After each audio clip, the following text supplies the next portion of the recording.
What's up, everybody? Welcome to Kind of Funny Games Daily for Wednesday, September 23rd, 2020. I'm one of your hosts, Greg Miller, alongside the Rogue One at Gary Whitta. Good morning, Greg. How are you? I'm good. How are you? It's been too long. We haven't done this show together in quite some time. I know. I've missed you. I mean, I miss you a lot, too. just because the whole situation. We don't see each other. It's sad. I know it's sad. Yeah, we were just getting our friendship started. Well, I mean, we've been friends for years, but I mean, in terms of like, hey, we went to Buffalo Wild Wings. We're like, we should do this every week. We should start hanging out in real life and playing. We games. Hang out as couples now as well. Like that's a thing we do. It's all. God, all very that's right. up. One of our final dinners out was with you and your wife, your lovely wife. Yeah, we went to that. Went to one of my favorite restaurants. That was pretty. Just when things were getting good, Greg. We thought life throws us a curveball. And you got to adapt, That's how it's all about. By the way, Grace, I want to say I like your T-shirt. Thank you. Thank you very much. I like that. Vote for Joe Biden. YouTube.com/kindoffunny right now. There's a whole podcast, 2 hours of us ranting about it, but I digress. Gary, how's the Xbox show been going for you? I think good, right? I guess I'm going to bat that. I'm enjoying doing it. As the entrepreneur, Greg, as the business owner, as the guy who's seeing the metrics, the guy that is like the overlord who is looking down from kind of funny Mount Olympus on all of this, master of all you survey. That's what we call it. And you look at PS I Love You and you go, well, that's good. You're looking at Internet Explorers and you go, well, maybe that's not so good. You're looking at other things. I'm just saying. I don't know, maybe what you're saying. I don't know what you're saying, Greg. I'm just saying. I'm just trying to spread around. They watched an Apple conference from like a decade ago yesterday. What the fuck? Can we do that? But I'm saying you're looking at all these different parts of your media empire, Greg. Yeah. You cast your gaze. The eye of Sauron falls upon the Kind of Funny Xcast. What are you thinking? What are you feeling? You guys are killing it. We're loving it. I'm so happy that Kind of Funny Xcast is doing well. Of course, every Saturday, 6 a.m. Gary, Alana, Snowbike Mike, Barrett on the ones and twos. You guys are having a great time over there, making a lot of great content. What a time to be running an Xbox show. I mean, I'm not sure I like the way shortage of things to talk about. You are very much keeping us on our toes, though. You initially said, well, we'll just do 6 episodes. So I very much kind of felt like the sword of Damocles hanging over my head. I'm sure that was deliberate. I mean, we've got to do good, because we want Greg to let us continue. You're up there like Commodus up in the, what's it going to be? Oh, we don't know which way the thumb's going to go. Yeah. And so we got the thumbs up after the first 6 episodes. Now we're being told that we're good through the launch of the Series X, which of course is only 6 weeks away. Yeah. So we're on another short. Keep the quality up. That's all I'm saying. You know what I mean? I know we're looking for that 5-season pickup, Greg. If I let you have a little bit of slack in the leash, you'll take advantage of it. You know what I mean? Look, once you were confirmed on Games Daily, some days you text me, I'm not going to do the show. You know what I mean? Get somebody else in there. It's like, well, now I know with the Xcast, there's a heat to your foot. You got to actually be out there. You got to be making your moves. You've been standing still too long, Whitta. You've done a good job of holding my feet to the fire. Thank you, Greg. But no, we're really enjoying doing it, and especially now. We were just joking before the show about how there's just so much to talk about right now in the Xbox world because it's all popping off with the pre-orders, with the upcoming launch, with the big moves that Xbox is making with this Bethesda stuff, and there's a blue controller. Who saw that coming? Greg? Wow. A blue controller. There it is. Yeah. It's one thing after another. Lots to talk about on Friday. I'm looking forward to reconvening with Alana and Mike. And, we did it last week with Paris. He was our fourth chair, who I had never, I'm aware of Paris. I've seen some of his content, but I've never done anything with him. But he's great. I really like him a lot. Love him. He's great. Yeah, he's fantastic. Yeah, he's very cool. Well, I'm excited to reconvene you today, Gary, to talk about if we're getting a Metal Gear Solid remake, the Game Awards being in 3 cities, and Bethesda still kind of being independent, because this is Kind of Funny Games Daily. Each and every weekday on a variety of platforms, we run you through the nerdy video game news you need to know about. If you like that, be part of the show, patreon.com/kindoffunnygames. You can ask us questions. You can get the show ad-free. You can even get the exclusive post show we do each and every weekday, all on patreon.com/kindoffunnygames. However, if you have no bucks to toss our way, it's no big deal. You can watch live on twitch.tv/kindoffunnygames. If you're watching live as we record it, you have a special job. Go to kindoffunny.com/you're wrong and tell us what we screw up as we screw it up, so we can set the record straight for everybody watching later on Rooster Teeth, youtube.com/kindoffunnygames, and listening on podcast services around the globe. Housekeeping for you. I got a bunch, so stick with me. Number one, Hades first impressions are now live. You can go to youtube.com/kindafunnygames. See Blessing and Imran talk all about Hades and how it's a game of the year contender. Of course, First Impressions is also a podcast feed, so you can find that on the podcast services of your choice. Number two, I think the most important Kinda Funny podcast we've ever done is live right now on youtube.com/kindafunny and podcast services around the globe, and I urge you to check it out. Speaking of youtube.com/kindafunny, after this show, we have cool friends with Nick Scarpino interviewing Fantastic Beasts Dan Fogler is going to post on youtube.com/kindafunny, podcast services around the globe as a We Have Cool Friends. Check that out. And since that's happening over there and maybe you're watching live, Andy Cortez will be streaming after Kinda Funny Games Daily. He's going to be playing Super Mario Galaxy. So a bevy of things for you to watch and enjoy today from the Kinda Funny empire. His very first Mario game ever made, Greg. His very first time playing Galaxy, I think. Oh. Yeah. He's in for a treat. The best Mario game ever made. What about Super Mario? Yeah, World? what about Super Mario Odyssey? World? They're up there. They're in the conversation as well, but I can only speak to my personal favorite. And my personal favorite Mario game of all time is the first Super Mario Galaxy. I've never played it either. I definitely want to check it out. Well, you have no excuse now. Wow. I never owned a Wii U. I borrowed, I never owned a Wii. I borrowed a Wii and played some Wii games, but they didn't have Mario Galaxy with the games that they let me borrow. Honestly, I'm actually quite envious of you because the first time I played Galaxy, even though it was one of my all-time favorite games, I was always aware of the fact that I was playing it kind of a generation behind, because HD was a thing at that point. Obviously we're all taking it for granted now. Now we're all on the 4K train. HD is the new standard definition. But at the time when, PlayStation 3 and Xbox 360 had already made the leap to HD, the poor old Wii was still floundering back there in the 480p wastelands. And so as much as I loved the game, I couldn't stop scratching the itch of the back of my brain about how much better would this look if it was actually in HD like every other game system is these days. Now it is. Now you can experience it the way I think it was always meant to be experienced. And so I'm very envious that you'll get to make your first playthrough. What's that, Greg? Remember component cables? Oh God, I remember S-Video. No. I remember RC. Remember RCA cables, Greg? How far back can you go? You want to get really old school with me? No, I remember RCA cables. I am that old as well. Don't worry about that. Remember composite cables? We've moved past that, guys. We've moved past that era.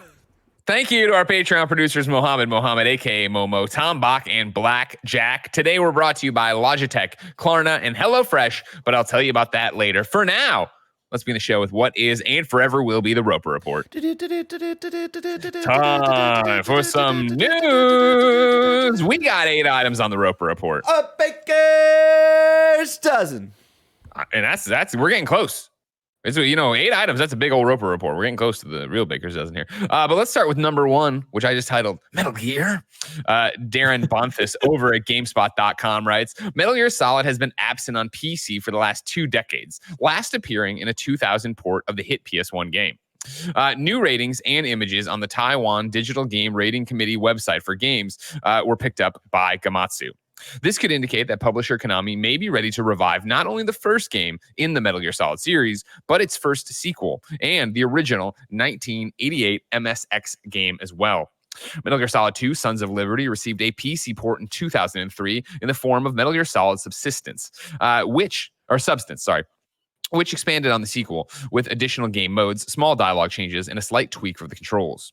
Substance also added 350 VR missions and 150 alternative missions. The alternative missions were set in areas from the main campaign and allowed players to engage in them as either Solid Snake or Raiden. The first 2 Metal Gear Solid games have been collected and re-released in ports before, such as 2011's Metal Gear Solid HD Collection for PS3, PS Vita, and Xbox 360, as well as 2013's Metal Gear Solid The Legacy Collection on PS3. YouTube channel Red Gaming Tech has also claimed that Metal Gear Solid will come back to PC, remade from the ground up for that platform and the PS5, according to their source. Konami has usually repackaged the old PC ports of its games in the past for a new release, but more details could be revealed at the Tokyo Games Show this week. The publisher will be present on 2 panels from September 26th through 27th. For more, check out the full Tokyo Game Show schedule. Now, I understand trying to be reasonable with the news. 1, 2, 3, 4, 5, 6. The sixth fucking paragraph is going to talk about this. They might be remaking Metal Gear Solid for PC and PS5. The fifth fucking paragraph? That's your headline, god damn it. And that's called why burying the lead, Greg. Push Square has it over there. Robert Ramsey wrote, here's a doozy of a rumor for you. Metal Gear Solid, the PS1 classic, is being remade again and is coming to the PS5 and PC. This is according to YouTube channel Red Gaming Tech, which has been known to provide some accurate leaks in the past, although they specialize in hardware information rather than software. Still, according to their source, a source that apparently has a 100% track record up to this point, this supposed Metal Gear Solid revival is not a full remake. This Metal Gear Solid revival is a full remake, not just some kind of port or remaster. The source also states that Metal Gear Solid 2, 3, and 4 are all being re-released, but it sounds like they're set to be remasters rather than full remakes. It's unclear whether they're coming to PS5 as well or whether they're just targeting PC. We don't know how far into development the Metal Gear Solid remake is, but its rumored existence does tie into reports that we've heard elsewhere. For starters, we know that Sony has been flashing its cash to third-party publishers in order to lock down exclusive PS5 deals. Final Fantasy XVI is a perfect example of this.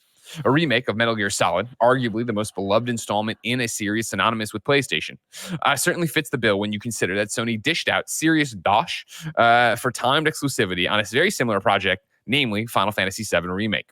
But is Konami really going to pump money into crafting a full-blown remake of Metal Gear Solid? Without a doubt, stranger things have happened, but the Japanese publisher is something of an enigma these days, which makes it an easy starting point for all kinds of rumors. Remember Silent Hills on PS5? Heck, maybe that's happening as well, and Konami's really getting back into the swing of things. Anyway, this is certainly one to keep an eye on. Gary, where do you start with all of this? They're great. The Taiwanese board has said they're coming to PC. Who the fuck cares? More importantly, where do you start with this remake stuff? I think it's good. I'm a fan. I like seeing these old classic games coming back in a new form and getting a bit of a glow up. It's definitely a trend right now. We're seeing a lot of it out there in different forms. Everything from the Resident Evil 2, where they completely did remake it from the ground up, to Tony Hawk 1 and 2, where it wasn't just a remaster, but they didn't like reinvent it, but they really did kind of bring it into the 21st century. I love the fact that these games, and again, even just the simple remasters like we're seeing right now with 3D All Stars. I think that there are many, many, many great games out there that aren't appreciated by the current generation of gamers because they're just before their time. And for a lot of gamers going back and playing those games, with kind of those blocky old PS2 or Nintendo Wii graphics, as we were talking about earlier, can feel a bit retrograde, and it's like, oh, this isn't shiny and new the way that I expect my video games to be these days. But by giving them these glow ups, they're obviously making money, which is their main priority. But they're also giving a whole new generation of gamers a chance to experience these games for the first time, as well as giving the old fogies like you and me, Greg, a chance to go back and retreat to a happier time in our lives when we were still young and virile and excited about the future and playing video games. But wouldn't you be excited again? A remake of Metal Gear Solid from the ground up on your PlayStation 5. You know what I mean? There we go. The Twin Snakes approach, but done with a modern idea. I'm excited about it because for me personally, I would love this because I actually never played the original Metal Gear Solid. That was before my time. I never had a PlayStation 1. Metal Gear Solid 2, Sons of Liberty, as I believe you and I have spoken about before, Greg, is one of my all-time favorite games. I played the shit out of that on PlayStation 2. And the idea of that getting even just like a remaster, like an HD remaster, I would definitely go back and play that again. That game was fucking nuts, by the way, Greg. Do you remember the last hour of that game? I remember Metal Gear Solid 2. Yes. I mean, do you remember the last hour? Because I was just shaking my head the whole time going, what the fuck is going on? But like in the best way. Your system. Running around holding your balls. You don't know what's going on. But the original... Rose is real. Rose is fake. Is the baby real? We don't know. Did you say that did you say they were throwing in all the extra stuff, VR missions and stuff like that? Is that all going in there? Is there's the plan two be to different throw in things everything? going on here. So there's two different things going on here. There's this idea that yes, all these games have been rated and are coming to Taiwan on PC. Great, to open it up to a new audience. That's fantastic. That's wonderful. What I'm more excited about, and of course, take with a grain of fucking salt, is this rumor that in fact Metal Gear Solid is getting remade for PlayStation 5 and PC, which isn't completely, I think, outlandish. Obviously, how long have we heard of this going on in terms of Sony making moves and talking to Konami and trying to do Silent Hills and trying to do get those IP to have something exclusive to go off and do this, right? Charles Jakobsen writes into patreon.com/kindafunnygames and says, when will Sony acquire the video game IPs from Konami? Even if they announce Konami really is remaking Metal Gear Solid, I don't trust Konami to do it, as they've done nothing to prove their respect for their own legacy. They are more concerned with selling water and pachinko machines. Sony at least gave Silent Hill people at Team Gravity, and could potentially get Kojima to give input on the Metal Gear Solid remake in collaboration with Bluepoint. And something about a small team from Insomniac, they've got 2 studios, each with multiple teams working on Bomberman, has something of a solid potential in my mind. I think that's the biggest thing about it. I was interested to see Robert and Push Square jump to this idea that, man, is Konami getting back into this? Because I don't think they are. That is not what I think would be happening. If there is a PlayStation 5 PC, and so we're using it as the usual console exclusive thing that PlayStation does, for Metal Gear Solid, which goddamn I hope there is, that is, I think, 100% Sony already licensing the IP from Konami. And I think that's the easiest way to make this. Konami, to an extent, has to understand that in our audience, right, they are nuclear. They are like, everybody holds up the crucifix when they walk into the room, right? They are tainted goods. And if it was that Konami came out tomorrow and was like, yep, we are remaking Metal Gear, I think the backlash would be so severe. And so much of like, you fucked Kojima, you don't know what you're doing, you guys are just pachinko machines, don't do this. That's why I totally 100% believe, if there's any credence to this rumor, it is PlayStation reaching out and be like, license us the IP. We will take it to Bluepoint, you assume, I worked on the Metal Gear, remasters before, right? And say, take it to them. And then, yeah, that can be the easiest way of, it's not Konami doing it directly. It's PlayStation doing it for the PlayStation audience with Bluepoint. And yes, you assume to some regard, stamp of approval from Kojima, even if it is just him in the intro video when, they talk about this announcement, they're doing it. That's how I draw it up. And I know that it sounds outlandish, crazy, and unreal, but we just saw Xbox buy Bethesda. Like, can we sit here and anymore and say, like, that could never happen? That would never be. I think this could be a real thing. Yeah, anything is possible. And I give this rumor a lot of credence because I don't think it's outlandish at all, Greg. Quite the opposite. It makes a lot of sense when you look at the current trend. Metal Gear Solid obviously is an S-tier franchise. The original game in particular is just so ripe for this, right? If you look at what's out there right now in terms of the kind of games that are getting these remakes, these remasters, these glow-ups, Metal Gear Solid is a game that is absolutely, they should do it. It makes total sense to do it. Particularly that place, because it's a PlayStation 1 game. And I've mentioned this before many times. I think this is one of the reasons why the PlayStation Classic failed. Not just because it wasn't a very good execution. It's just because a lot of those games don't hold up visually. They just look bad. The N64 and the PlayStation 1, that generation, that first transitional generation from 2D to 3D, where everything was kind of fuzzy and blocky and shitty looking, like we don't want to go back there. It just looks shitty now. And so you've got a great game in the original Metal Gear Solid, which totally holds up as a game, but visually very much does not.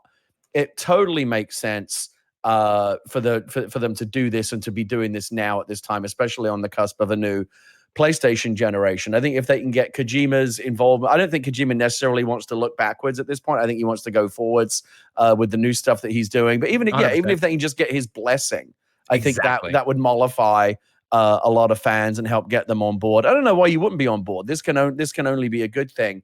I think. But the one thing I definitely agree with you is I don't think Konami will be terribly involved. They're done. They're done with video games. They're making too much money in pachinko parlors. They're making too much money. You know what I found out the other day, Greg? You know Konami makes Yu-Gi-Oh cards? Do you know how much fucking money they must be making? Hell yeah. Flogging Yu-Gi-Oh cards. I just watched some fucking guy on YouTube the other day because I went down a rabbit hole unboxing hundreds of boxes of Yu-Gi-Oh cards looking for this one particular card. They must be making money hand over fist off of people like that. Absolutely mental. You know where they're sending their video games? To the fucking Shadow Realm. You know what I'm saying, Greg? What's up? I do know what you're saying. Yu-Gi-Oh! And we've talked about it before. It's a shame they're sitting on these amazing franchises. You know, Castlevania, Metal Gear Solid. You know, and they're just sitting at Silent Hill. They're just sitting around. But what if Konami clearly is going where the money is? So, but I think you're right. I think what happens is PlayStation goes to Konami and says, look, you don't need to do shit. You don't care about these games anymore. So why not just take some free money? Sign this piece of paper. We'll write you a big ass check and we'll go away, take care of it. And you can have a royalty on the back end or whatever. Here's basically a bunch of free money. I think Konami are going to take that deal. So I give a lot of credence to this rumor. Here's my thing is Ignacio Rojas and You're Wrong points out, kindoffunny.com/you're wrong, by the way. It's worth noting that Konami still does make games. Pro Evolution Soccer still comes out yearly, with the most recent entry having released a couple weeks ago. Great point. To this question, to me, and granted, everybody can kick around the same rumor and it can never be true. To me, this is a where there's smoke, there's fire thing. I think that it seemed when there was all these rumors that PlayStation was talking to Konami about getting Silent Hill on board, and then it started getting outlandish, right? Where it was, and they're trying to get Silent Hills and bring back, get that back for Kojima, and they're trying to get Metal Gear Solid and remake that. I don't know how that started escalating, right? But here we are back again with the same kind of argument from at least a trusted source, according to this YouTube channel. But again, I don't know, and take all this with a grain of salt. And it's just fun to sit here and hypothesize, right? But I guess this is the thing. Even if, let's say, this rumor isn't true, I do believe that inside of PlayStation, someone is chasing this. Because back to what the articles both talked about, what you're talking about, Gary, Metal Gear Solid is synonymous with PlayStation. PlayStation gets that. That's why Final Fantasy VII was such a big get for them and was such a big deal for them. So if you're able to Game Awards 2021, or if E3's back in 2022 or whatever the hell's going on, to have a press conference or a state of play that the screen goes black and you get the codec, right? And it boing, comes up. Like, are you fucking kidding me? Even if it was like the opening of the press conference where they revealed the Final Fantasy stuff and you heard the sound effects there. Imagine if it was the of selecting a Metal Gear Solid 1 thing, right? Like, that place will come unhinged wherever you are, every reaction stream, everything. And so I think with PlayStation, as you're saying, Gary, starting off on this new generation for PlayStation 5, they do need to look and go, all right, cool. What are the games that are synonymous with us that would bring people in, that people would want? And especially in the remake thing. And you see it already with Demon's Souls, right? Launching with the PlayStation 5. I think Metal Gear Solid makes so much sense. And I think they are in such a unique position to be like, all right, listen, Konami, give it to us. We're working with a second party. We'll treat as a first party. And then, hey, Kojima, we're still going to finance your next game, but we really just need you to say, like, you've seen Blue Point's work and you trust in them and you're excited to see what somebody else does with them. And you see everybody come together. I think that's what could actually happen. No, I think it makes a lot of sense. I know that Metal Gear Solid has also appeared on other platforms subsequently, but when you think about Metal Gear Solid, you think about PlayStation, right? 100%. You really think it's kind of PlayStation's the spiritual home of Metal Gear Solid. And so I think it makes a lot of sense. You know, Microsoft just threw down a massive gauntlet with this Bethesda stuff in terms of these first party wars and platform exclusives. Again, we don't even know yet how that's going to shake out in terms of how much exclusivity Microsoft is now going to exercise over these franchises that they own. But Sony increasingly needs to respond. Microsoft is coming on really fucking strong in this generation. Series X, Series S, All Access, fucking Game Pass, Bethesda. There's a blue controller. Did I mention they have a blue controller coming out, Greg? That's no fucking joke. That thing is blue. That thing is as blue as shit. It's like they looked at that controller and said, how much more blue could we make this? Well, the answer is none. None more blue. This is the bluest fucking controller anyone's ever made. Sony doesn't have a blue controller for the PlayStation 5 yet. What's going on there? Why haven't they responded to that? They're getting slapped in the face by Microsoft from every direction. It's embarrassing when you think about it. I heard it was so blue that Tim passed out when he saw it. It was so blue that Tim just didn't know how to comprehend. It's very, very blue. Blue's Nick's favorite color, remember? Oh, yeah, let me tell you, who's blue right now? Sony. Sony is blue because they're bummed out that they don't have a response to any of these moves that Microsoft is making. I think bringing reactivating Metal Gear Solid, bringing it back into the PlayStation fold exclusively is the way to go. And here's the thing. It's the same thing as Tony Hawk 1 and 2. This is what you do. And it happened. We saw it also with Modern Warfare, Call of Duty last year, is when a franchise feels like it's running out of steam and you're running out of ideas and the franchise is a license to print money, but you can't really figure out how to move it forward. You just go backwards instead. That's what they did with with Modern Warfare. Let's basically not a remake, but like let's just go back to like when everyone loved Call of Duty, and it worked. It played out brilliantly for them.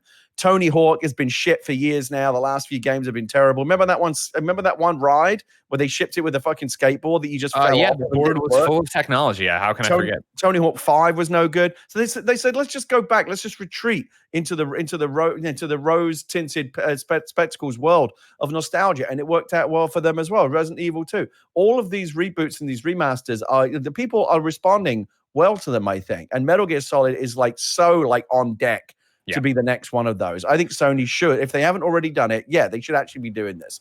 Write a big fucking check, bring back Metal Gear Solid. It doesn't even have to be Metal Gear Solid 6 or whatever, or some totally new game. It can just be, let's go back to those halcyon days of the original game that everyone loved. It's totally overdue. Let me ask you this though, Greg. Which path do you want them to go down here? Do you want the original game just remastered with like high fidelity graphics, or do you want a ground up reinvention like they did with Resident Evil 2? They are talking about a remake, and I want a remake. That's what I want. I want to see them go through and do it. Because I mean, as much as people not even bag on, kind of just forget about Twin Snakes. As somebody who, Metal Gear Solid is one of my favorite games of all time, was my favorite game of all time when Twin Snakes released. Like, I had a ball with Twin Snakes. That was a lot of fun on GameCube to run through and play. And sure, being able to go into first-person mode broke the, fight with Gray Fox or whatever. But there was things like that I still really dug out of that and enjoyed. And it was my first real exposure to anime, basically, as so many people always point that out. Yeah. But it's interesting. You said you're a big fan, but you don't want like a totally faithful remaster. You want them to get more radical. I'd like to be kept on my toes. I mean, it's mainly the fact of like, look at Resident Evil 2, right? And how that was Resident Evil 2, but it was also a marriage of all the modern conveniences you remember and want out of gaming. Like, I still want that out of them. I love Metal Gear Solid. I want to see a 2020 version of Metal Gear Solid. Well, but let me ask you this. So I think, I don't know if it's a like-for-like comparison. With Resident Evil 2, I think they did feel the need to really radically reapproach it, because that old, moving from one fixed camera position to another, that's so old hat now. I don't think people would have responded to like just a straight remaster based on that same approach. Do you think that Metal Gear Solid, though, which still has the fixed camera but isn't quite as annoying as the original Resident Evil 2 was, don't you think they could just stick with the original game and glow it up, and like people would still like? I guess the argument I'm making is the original Metal Gear Solid, I think, is aged better than the old Resident Evil games, and don't necessarily need a radical reapproaching the way that the Resident Evil games did if you're going to bring them into the modern era. I agree with you, but they're out there already. Like, you can play Metal Gear Solid on pretty much everything at this point, right? Like, I've played it, I feel like, on everything. So I'm trying to run through, like, you know what I mean? Like, if you want that classic experience, it's there. I think it would be very similar to Final Fantasy VII, where Remake dropped, and as soon as Blessing beat it, he was like, man, I want to go back and actually play Final Fantasy VII. It's never clicked for me before. And he went back and did it. I think you can see the same thing here, where you give a radical 2020 modern version. I mean, think about all stories and story complaints and unfinished acts complaints out the window. Metal Gear Solid 5 plays fucking flawlessly. That is a fantastic game. Imagine having that kind of fidelity and level of control of Snake in there, and like having levels designed, obviously, to have you play and roll and duck and dive and all that stuff in fractions of seconds. Like, I would love that. And it'd be cool, again, like if it's like Final Fantasy VII Remake, where they take liberties and it's not in the same timeline, and like, so you don't know exactly what's going to happen. And then it would encourage people to go back and play the original, which you can get as a PlayStation Classic and do whatever you want. Quick question. Quick question, really quick. How much of the original from kindoffunny.com? What's your question? How much of the original game will I understand if I've only ever played Metal Gear Survive?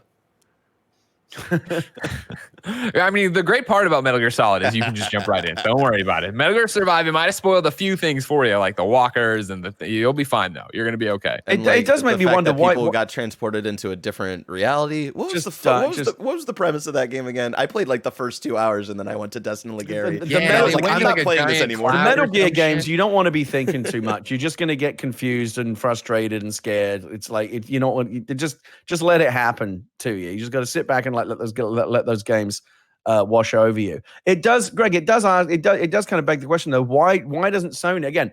I don't know if we're seeing the beginning of an arms race or whatever, but that $7.5 billion we're in an arms race. Don't worry about acquisition of Bethesda. Again, that was a big move from Microsoft. I think they've totally reset the narrative in terms of, well, who has better first party. I don't think it's ever been that cut and dried. I don't think Sony does have the fantastic stable of exclusives that many people seem to go, oh, but Sony's got the exclusives. Okay, what are they? You can count them on the fingers of one hand. It ain't that many. I do think they need to improve their portfolio. If Konami is basically falling out of love with making video games because there's more money to be made, selling pachinko machines and fucking Yu-Gi-Oh cards, why doesn't Sony go to them and say, hey, we heard you like money and you're not interested in making video games anymore. Here's a $10 billion check. Give us all of these fucking franchises and we'll run them for you. And then suddenly there's your next big gauntlet game thrown down. Guess what, kids? Metal Gear Solid, Castlevania, Silent Hill, and all the other Konami franchises are back. We're taking care of them. We're bringing them in-house or giving them to 8 AAA studios, and they're going to be PlayStation exclusives. What about that? How about that for a slap in the face? That would be better than a blue controller. A little, I mean, not much, but a bit. Sure, but Konami isn't hurting for money. That's the difference here, right? Like, I think you look at Microsoft buying Bethesda or Microsoft buying Double Fine or Microsoft buying these other studios. The idea is there, hey, we want to bring you in and let you keep doing what you're great at.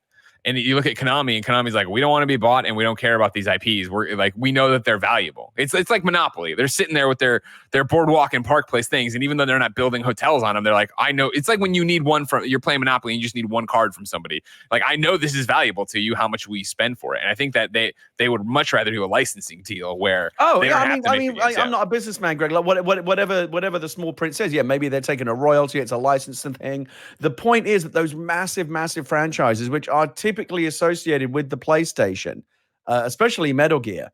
Why did Sony spend some money, reactivate those franchises, get them back into play, get them back into your portfolio? They're just sitting there. You can think about it from a business point of view in terms of a platform exclusive arms race, but just in terms of like what's good for gamers. These are some of the most storied and beloved games franchises of our generation. Metal Gear Solid, Castlevania, Silent Hill. They're just sitting around doing nothing. That's a tragedy. They should be reactivated and brought back to life. Real quick too, remember, of course, there are 13 Sony first-party studios currently. So I don't know how many fingers you got on your hands to count these games or whatever. Just putting that out there. You know what I mean? Your Xbox bias is showing as you come in here with your XCast garbo. Let me tell you something. Your chat gets really, really triggered when I start saying anything negative about Sony. I wonder why. Yeah. You set the tone, Greg. These are your people. I don't get triggered. I mean, well, the problem, the fun thing about this is that like it's an ongoing conversation, of course, but it is that thing of like I don't think that Xbox's first party studio or lineup right now is better than PlayStation's. I didn't say it was. I think Sony's is still better. I'm just saying it's not the night and day gulf that some people say it is. Oh, I mean, they're assembling the fucking Avengers over there. I can't wait for them to fucking start swinging. Yeah.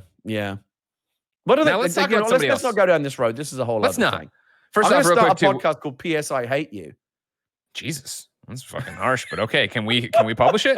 your podcast seemed to do well. It's the counterpoint. I'm just going to do a podcast that comes out immediately after yours, where I put forward the contrarian view of every single thing that you just said in the previous show.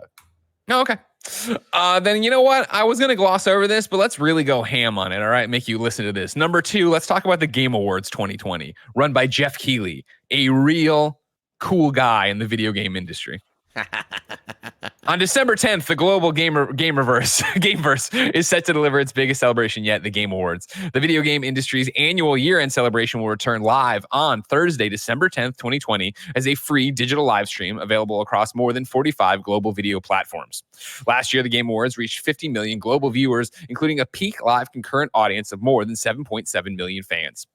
With the world unable to safely gather in one physical location, the Game Awards will adapt to a multi-city approach to the 2020 broadcast. The show will air live in 4K UHD from studio locations with no in-person audience in Los Angeles, Tokyo, and London. The 3 host cities for the Game Awards will be digitally connected for an innovative celebration with live award presentations, musical performances, and spectacular world premiere game announcements. Without a live in-person audience, fans around the world and thousands of live co-streamers will participate and virtually interact with the show across social media through live in-game experiences and via interactive extensions on leading streaming platforms. Additional details will be revealed in the coming months. The Game Awards also announced that it will present a new award starting in 2020, Innovation in Accessibility, that recognizes software and or hardware developers that are pushing the medium forward by adding features, technology, and content to help games be played and enjoyed by an even wider audience. The Innovation and Accessibility Honor joins the Global Gaming Citizen Program, the Games for Impact Award, and other to-be-announced initiatives as ways to highlight those helping grow and diversify the types of people that create and consume video game entertainment. Once again, the Game Awards will serve as a launching pad for the weekend, for a weekend of instantly playable game content, in-game drops, demo, and live streams that celebrate the exciting future of video games across PC, console, mobile, and mixed reality experiences. The Game Awards sale will be available across all major PC and console platforms, giving fans access to special discounts on nominated games and other special offers. The Game Awards first launched in 2019. The Game Festival, first launched in 2019 as an all-digital consumer event, will return and offer fans limited time playable demos on upcoming games for both major studios and independent developers. More details will be released in the time to come. What do you think about that, Gary? Well, you know me, Greg. I heard the words Jeff Keighley and just switched off. No. So, I after that, all I heard, you sounded to me like the teacher from the Peanuts cartoons. Wah, wah, wah, wah, wah, wah, wah.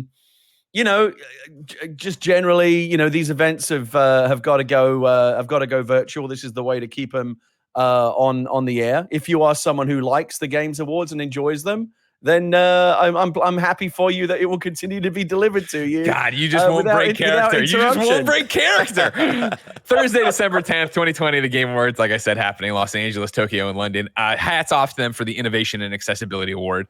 I think that's awesome, and obviously continues their Global Gaming Citizen Program, Games for Impact. But talking about accessibility, I think, is something we have seen more and more in the industry, and it's cool to see people celebrated for that. And I shouldn't say that, I guess. I think right now my front runner's got to be Last of Us Part 2, right? For their insane, here's all these different color blindness fonts, this, that, and the other to make you play that game. So, really, yeah, I do like the idea of the accessibility award. I'd like to see more iterations of that as because there's a million different game awards. So we're coming into award season. You're going to see, there are literally hundreds of game awards that get given out every year. I'm not even talking about individual awards, but like outlets. Like there's 100 different ways you can win a video game award these days. Basically, just make a video game and someone will give you an award in November. It's just a thing that happens because it's like we got so many awards, we won't give them to somebody. And accessibility, we're right to be focusing on this. It's something that all video games need to be taking more seriously and prioritizing more. And hey, it's a carrot and a stick approach, right? So far, the stick has been, why the fuck is your game not more accessible? And we kind of like smacking up all these developers and complaining about them not being accessible enough. And that's good. That'll incentivize them. But a carrot is good too. Hey, good accessibility in your game, have an award. And so hopefully that dual-pronged approach will help spur greater prioritization of accessibility features in games. What The Last of Us Part 2 did with their accessibility stuff is amazing. That is currently the gold standard, and I'd like to see more games take that approach. Number 3 on the Roper Report. Sorry, really quick. Okay, yeah. An actual real question. Do we think any games are going to get the Jedi Fallen Order treatment this year? Oh, of what course. does that mean? Where Jedi Fallen Order came right after the cutoff. Oh, I see. Right. And they cut it off. Wait, so doesn't that mean that Fallen Order now has to be in the mix this year? Yeah, but it's not going to be actually considered. There are too many good games that came out this year. That's the thing is last year, Fallen Order had a. Well, is it that all the other games are that much better, or is it exactly what we feared, which is that Jedi Fallen Order was just too late to catch the cutoff for this year when it was last year when it was shiny and new, and now it's not necessarily that it's any worse of a game a year later. It's just older now, and it's like it's not something we're thinking about. And there's newer, more recent, shinier, sexier games. Not necessarily better, but we're not. If I can step in to answer your question, Gary Whitta. Jedi Fallen Order, my game of the year last year.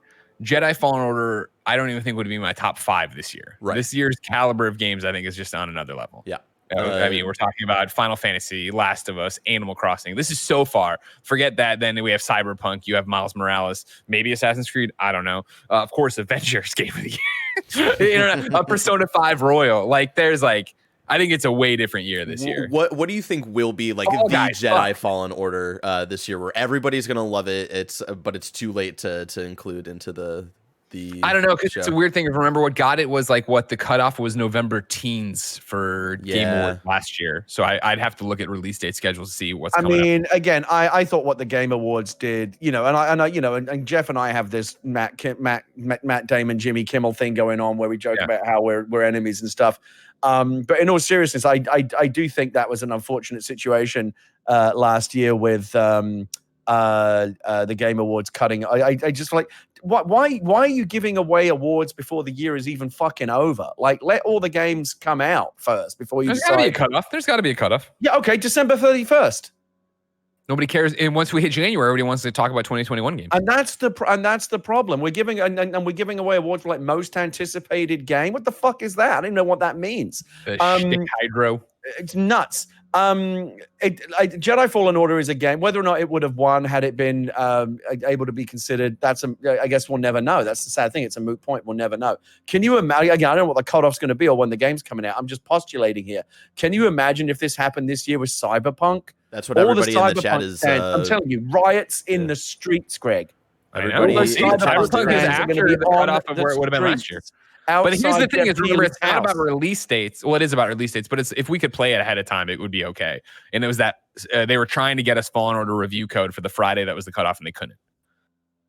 Tell you what, Jeff Keighley better not disrespect Cyberpunk, or he's in for a fucking water hurt. I tell you.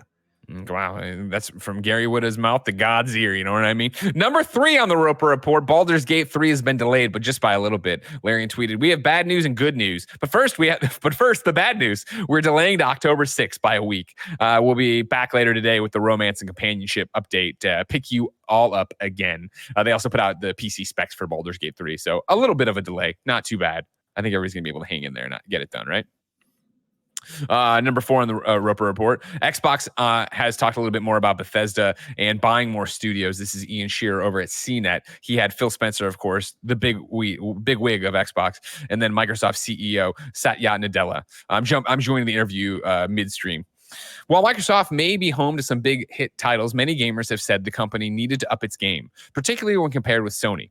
Quote, "A look at the two companies' 2018 exclusives roster makes for grim reading, at least for Xbox fans," gaming site Polygon wrote in 2018. "Gamers will see a noticeable difference with Bethesda," Spencer said in the interview Monday, noting that the company's games will be offered on Microsoft's Xbox Game Pass subscription service the same time they hit store shelves. They'll also be available through Microsoft's xCloud video game streaming service, which allows people to play games over the internet, similar to the way they stream movies for Netflix. Quote, "This is a huge investment in games that they're going to get to play," he said. Spencer also, this is where there's more new information because obviously we knew that. Spencer also said Bethesda will run semi-independently in an effort to keep the company building the games that brought its success in the first place. Quote, It is about the culture of those teams. They're not about becoming us. It's also why game companies will continue to be on Microsoft's radar. Quote, "We'll always look for places where there is that commonality of purpose, mission, and culture," Nadella said, noting that the Xbox team has worked with ZeniMax companies, including Bethesda, since the first Xbox was released in 2001. Quote, "We will always look to grow inorganically where it makes sense." So again, Gary, not just tidbits there of this semi-independent for Bethesda, that they're not shaking too much stuff up. I know inside baseball-wise on our end, the PR team from Bethesda put out an email to all of us going, "Hey, just so you know, nothing changes. We're still your contacts. This is still the thing." So it looks like nothing's shaking up there. That team's still saying Impact. They're not getting lumped into one Xbox team. So that makes sense with Phil saying semi-independently. And then, of course, I always think these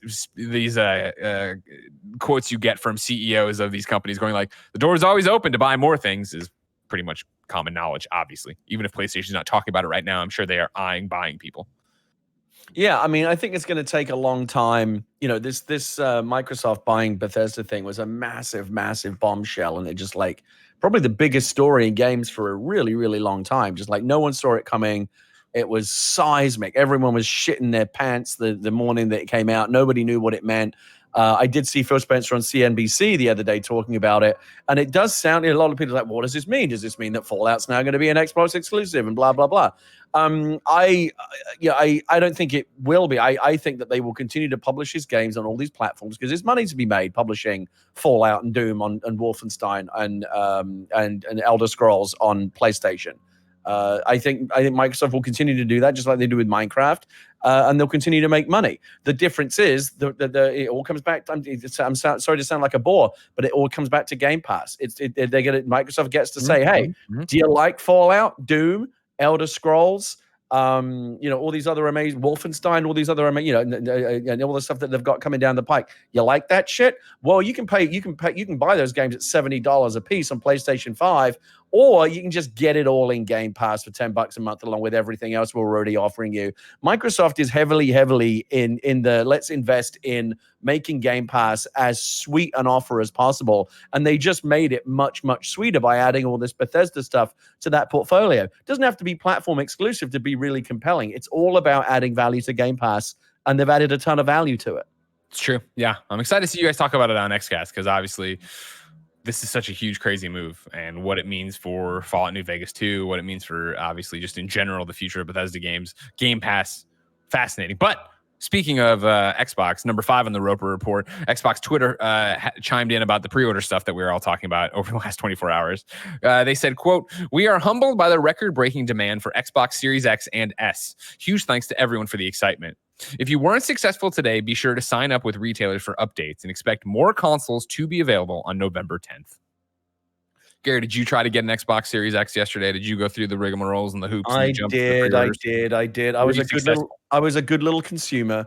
I was up at my computer well before 8 a.m. Pacific, and I had multiple tabs open, and I did everything I'm supposed to do. I made sure that my shipping information was correct, and I had accounts created at all the different places. My credit card information was correct, because that's how I got fucked in the past, Greg. You've seen this happen. Sure. You think you're all good. You get the pre-order. You get it in the cart.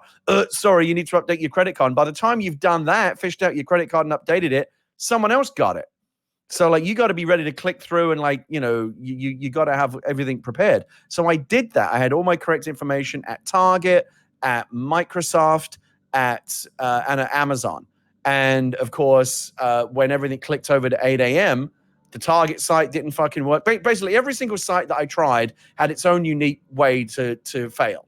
Like, Target was like, oops, you haven't actually put it in your cart. Oops, now you've put too many in your cart. Like, what the fuck is going on at Target? What a mess.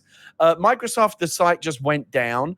Amazon shit the bed and just started showing me pictures of dogs, which I guess is better than nothing. But, like, come on, Amazon. When the Amazon internet backbone is down, we're all fucked.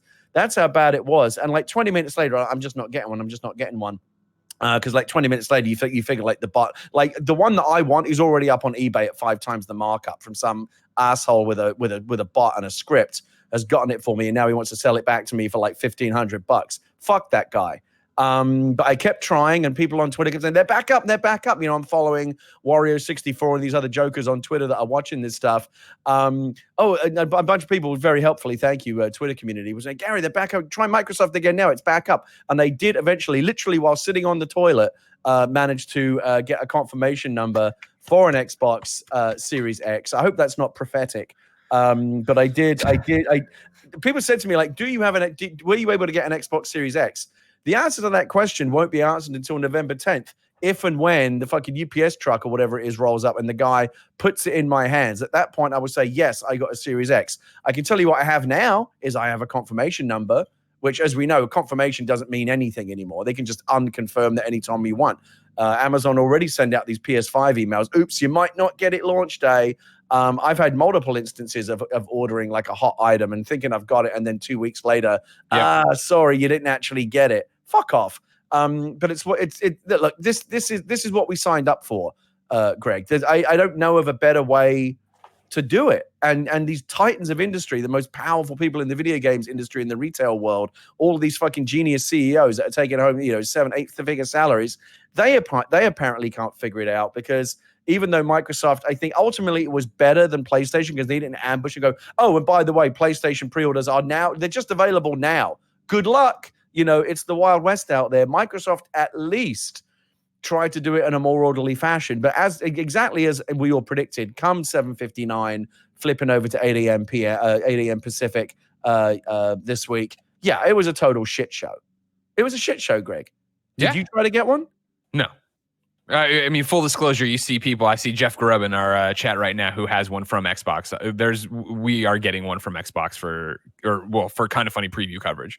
So like, that was my thing of like, cool, I'm gonna have that. And since I can't work from home, the PlayStations were a different story of us trying to buy them to make sure we had them, because I don't trust PlayStation as far as I can throw them in terms of getting us review units or doing anything like that. So it was that idea that I know Xbox has been very Greg, forthcoming. you know that you're gonna get a shiny elite special influencer edition with like Greg Miller fucking etched into it in calligraphy. No, I wish. If there was still the New York event like there was at the PS4, then my name would be etched in it as it is with my PlayStation 4. Because I went to the New York. You know that Yosp is going to be standing outside your fucking front door of your apartment with a PlayStation, like fucking Love Actually, going, I'm just a boy standing in front of another boy asking him to love my console. You know that's going to happen. You are going to get the fucking white glove treatment on PlayStation 5, Greg. You're not fooling anyone. Come on, we all know. We all know. I mean, I don't know what you mean fooling anyone. I'm telling you, they have shared none of their strategy, and I'm not going to take any chances. Trust me, their strategy is make Greg Miller happy. That's their strategy. Man, then they don't listen to well, they haven't followed that strategy in a little bit, have they, in terms of what they're doing out there? I digress. Number 6 on the Roper Report. No Man's Sky just hit a new version 3.0 with a universe expanding Origins update is out right now. This is James O'Connor at GameSpot. No Man's Sky has launched its next update, Origins, and it's an update so seismic that the game's version number has been pushed forward to 3.0. No Man's Sky Origins doubles the variety of the game's planets, essentially recreating the universe with many, many new elements. We're way late in the show. I was going to read a bit more from it, but you can find out. It's a huge update. There's a lot of coverage out there about it if you're a No Man's Sky person. But basically, they're looking at their the number of people whose average playtime with it is like 45 hours or something, and so they want to give it a shake up so it is new to everybody once again. Number 7, is the Animal Crossing fall update sooner than we think, Gary? Nintendo Canada put up a thing talking about what's coming soon to a bunch of its games, and they put under Animal Crossing, it's time to celebrate the fall season in Animal Crossing New Horizons game, which means there's another free update around the corner. Be prepared for seasonal in-game events and activities, plus some spooktacular tricks and treats. Gary, I want the Halloween update for Animal Crossing now. Just give me that Halloween content. This is my favorite time of the year, Greg, as you know. I want that spooky content. I'm excited that the Fall Guys Twitter account is teasing the Halloween content that's coming. This is my favorite time of the year when all these your favorite video games get those spooky seasonal updates. Animal Crossing, of course. Oh my god, the mind boggles at thinking about the possibilities of Halloween decorations, pumpkins, spooky costumes in Able Sisters. Oh my, it's all going to start kicking off very soon, Greg. We got to be trick-or-treating too, right? We got to be able to go to there's got to be trick-or-treating quests. I can't wait to get into it. And then finally, number 8 on the Roper Report, rounding it out, we have Assassin's Creed Valhalla details for PlayStation 5. This is Sammy Barker at Push Square. There's no real huge surprise here, but it looks like Assassin's Creed Valhalla will run at 60 frames per second in 4K on the PlayStation 5, as was also confirmed for Xbox Series X previously. Word comes courtesy of Eurogamer.de article, where it's also mentioned that that the release will leverage the Sony console's SSD for improved loading times and Tempest engine for 3D sound. The Ubisoft-published Viking 'em Up has a marketing partnership with Microsoft, so details about the next-gen PlayStation version have been quite thin on the ground. Presumably, the title will also take advantage of the unique features of the DualSense controller, but we'll probably have to wait until closer to launch for more on that. Great. Cannot wait. Loved what I played of Assassin's Creed Valhalla. Very excited to jump into that and get lost, Gary. My wife in particular is very excited about that. She loved Odyssey, as you know. That was her pretty much her most played game of last year. So I think she's very excited about jumping in with the next gen hardware. Going to need to do a quick, a little bit of investigation to see, let Digital Foundry get their hands on it. Make sure we're getting because we'll hopefully have both consoles. Want to make sure that we get the best version. I'm thinking we're probably leaning towards Series X because my wife likes the Xbox controller. Sure. She hates the DualShock 4, but I don't know. It kind of feels it feels like it feels like it might have a slightly different feel in the hand because he changed the. It's supposed to be heftier. Yeah. Doesn't have those offset sticks though. Yeah, true. Very true. Got to have the offset sticks. I hear you. If that's what you're looking for, that's what you're looking for. Two pieces of breaking news for you, and I'll just call them tidbits. I'm not even giving them a news item or a number. Number one, it seems like over on Twitter, Xbox Game Pass is teasing that Doom Eternal is coming soon to Xbox Game Pass. And then as well, I'm seeing a couple people in Your Wrong pop up to say it's breaking that Sony has confirmed there's no free update for the PlayStation, or there's no free PlayStation 5 upgrade for PS4 Spider-Man players. But even though they're confirming that, I guess, and publicly saying that, we've known that, I feel like forever, but maybe I'm just am pulling too much from Insomniac's Twitter in the past. Gary, so will I be able to, if I decided I wanted to replay Spider-Man, but on PlayStation 5?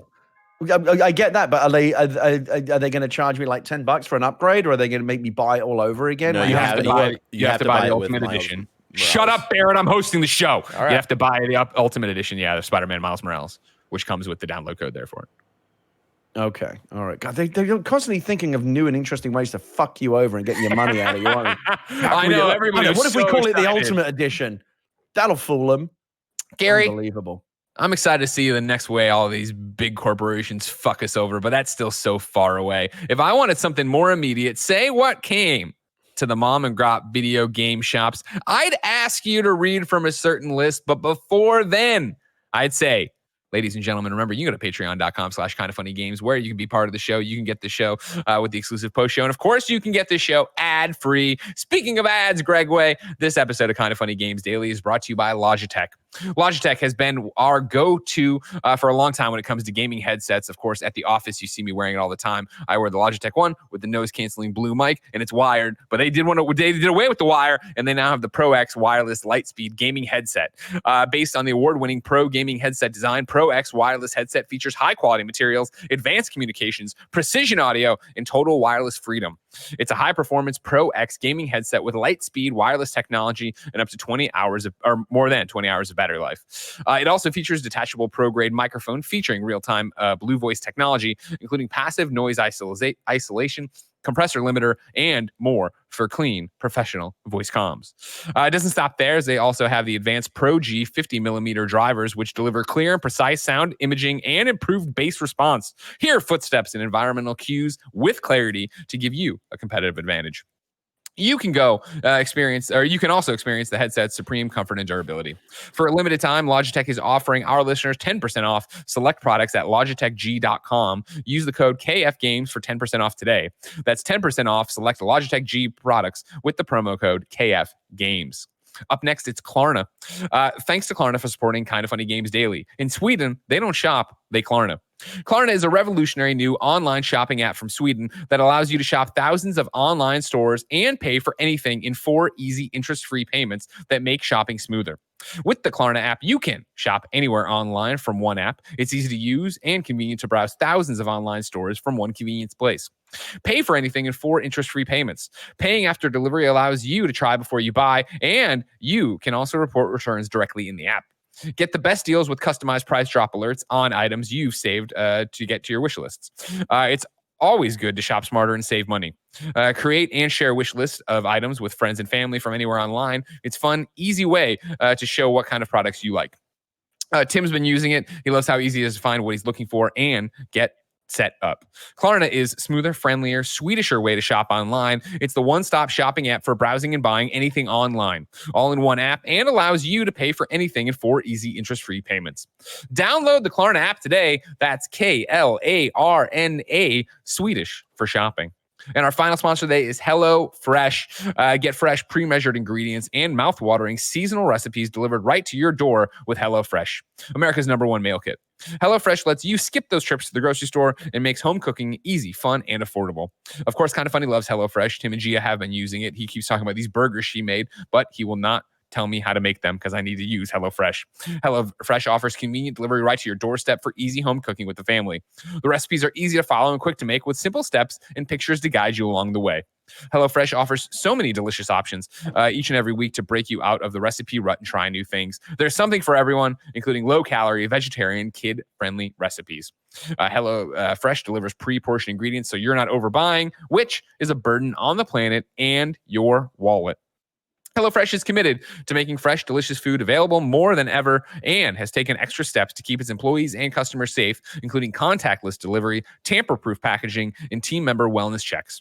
Go to HelloFresh.com/games80 and use the code games80 to get a total of $80 off your first month, including free shipping on your first box.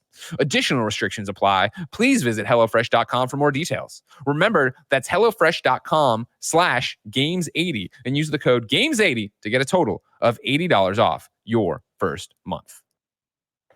Gary, what's the list name? Sorry, I coughed right as you said that, so I didn't hear what you said. What did you say? What's the list name? If I want to go to list the Mom and Grop shop, spicy chicken nugs, where do I go? Oh, you teed me up in a weird way there. So you kind of spicy chicken nugs. You threw me off. Hey, what do you think about those McDonald's spicy nugs? I'm not. I watched Nug Dome. I wasn't a fan. I rushed out to try them because you know how I like my spicy nugs. Yeah. Wasn't really that impressed. I haven't tried them yet. No, and I didn't watch it, but I heard about Andy and Nick apparently ranking the chicken nuggets. Number one. They put them number one. So somebody told me about that. Their ranking sounded all wrong to me. But dude, whatever. They're number one by far and away. No, I think the Wendy's ones are better. Oh no. And this is someone who like grew up liking Wendy's more. But this is the great thing about actual reality and not the way that everyone tries to have these stupid fights on Twitter. You can go enjoy your McDonald's nugs. I'll go enjoy my Wendy's nugs. And neither of us have to be right or wrong. It's just, hey, guess what? We like different things. I'm right. You're wrong. Fuck you, Gary. I know, because it's the internet and there can only be like one objective truth. There can only be one. The official list of upcoming software on each and every platform as listed by the Kind of Funny Games Daily Show hosts each and every weekday. Yeah. Unrailed on PS4, Switch, and PC. Castle Storm 2 on PS4, Xbox One, and Switch. This is out today. The Drone Racing League Simulator on Xbox One. Rage Jump on PC. Minna and Michi on PC. Plastic Rebellion on PC. Art of Rally on PC and Mac. The Imagined Leviathan on PC and Mac. Twin Breakers, a Sacred Symbol Adventure on Switch. Orbed XL on Switch. Rocket League is free to play today. Mario Kart Tour gets a Los Angeles Tour event. It's available to play now and runs until October 6th. When the Past Was Around is launching on Steam today and is coming to PS4, Xbox, and Switch this November. Dead Cell's new Barrels of Fun update finally drops on consoles today. And then Console Wars, the documentary, is on CBS All Access. We will be reviewing it on the Kind of Funny Games cast this afternoon on patreon.com/kindoffunnygames. You can get it on youtube.com/kindoffunnygames tomorrow. New dates for you. Falcon Age is coming to Steam and Switch on October 8th. And then Frostpoint VR Proving Grounds launches in open beta on September 28th. I got a deal of the day for you as well. This comes from Charles Jakobsen at patreon.com/kindoffunnygames, just like you can, and says, a deal of the day shout out. PSN is having a Big in Japan sale with a lot of excellent titles, including what I consider to be the best JRPG, especially if you're if you're a completionist. Ni no Kuni remastered for $15. 100 hours of amazing content, beautiful animations, fantastic story, and more importantly, drippy. Gary, we went long today, so it's already time to squat up. This is where one of you, ladies and gentlemen, writes in to patreon.com/kindoffunnygames. Give me your name, username, platform of choice, and why you need help in a video game. I read it here. The best friends come and find you, and everybody plays games together. Today, Jords needs help on Xbox. His Xbox username is 8bitgeek09. Now, that's 8 spelled out, then 09 at the end. 8bitgeek09. Hey guys, I'm looking for some Avengers to assemble with. I've just beaten the campaign and I'm now looking to squad up and save the day. I'm an emergency services worker in London, so I'm on Greenwich Mean Time. But the hours I keep I'm online at random. Oh, the hours I keep I'm online at random times throughout the day/night. So if you want to play Avengers with Jords, aka 8bitgeek09 on Xbox, hit him up on that Xbox Live. Gary, we asked people watching live on twitch.tv/kindoffunnygames to go to kindoffunny.com/you're wrong and tell us what we screw up as we screw it up so we can set the record straight for everybody watching later on youtube.com/kindoffunnygames. And of course, podcast services around the globe. Ignacio Rojas writes in to say, Konami also still makes Yu-Gi-Oh games. So there you go. Ignacio Rojas, now our Konami expert. Hey Ray says, tell Gary that Spider-Man can still be played via backwards compatibility. Of course it can, but that's not what he wants. He wants the free next-gen update, the bells and whistles and the pretty puddles and the pretty Peter Parker, right, Gary? Yeah, so that was actually my bigger question about PlayStation 5, and that is, and I apologize if the information's out there and I've not already consumed it, but Greg, maybe you can set me straight. On day one, when the PlayStation 5 comes out, can I unplug my, because I've only got so many HDMI ports in my TV, can I unplug my PlayStation 4, replace it with my PlayStation 5, and just through that continue to play all of my PlayStation 4 games that I already have in my digital library, like, for example, Fall Guys? Theoretically. Oh, you see, why can't it just be simple? We're 6 weeks out. Why is there no answer to this? Well, first off, it's because they don't want to message it. And I told them, just give me the thing and I'll make a video for you. But no, we don't know how save transfers and all that from PS4 to PS5 is going to work. We know that PS5 is backwards compatible. You assume that if it's on your PlayStation Plus, cloud storage, it'll be there right, ready to go in terms of your saves or whatever. But that hasn't been 1,000% confirmed in terms of like, here's what it's going to look like on day one. That's why I say theoretically. Theoretically, you should be able to do that. Yes, theoretically, I should be able to play Avengers ready to go. They should not be answering basic questions like this with the word theoretically 6 weeks out. That's not, they must know the answer. Either works or it doesn't. Unacceptable. We'll see. Every fucking time we go through this drama. The answers, they just haven't told us. That's the more important thing, you know? Okay. Nanobiologist says, Miss News, Man-Eater, the shark game, announced it will release a free next-gen upgrade for all owners of the game with ray tracing support, DualSense support, and 4K 60. So there you go. MS Gambo says Donkey Kong Country 2 releases on Nintendo Switch Online today. Donktober starts today. And then Donktober, that's great. You want to argue about nuggets in there because that's what we do on Kind of Funny. Ladies and gentlemen, that's Kind of Funny Games Daily. We, of course, have a post show to do on patreon.com/kindoffunnygames where you can go right now. Of course, get this very episode ad-free, write in with your own questions, watch that post show, maybe catch that show, Bless Up, where Blessing answers your questions, and it's exclusive to patreon.com/kindoffunnygames. But maybe don't. If you don't, youtube.com/kindoffunnygames, podcast services around the globe. Please like, subscribe, share, follow, all that jazz. Until next time, it's been our pleasure to serve you.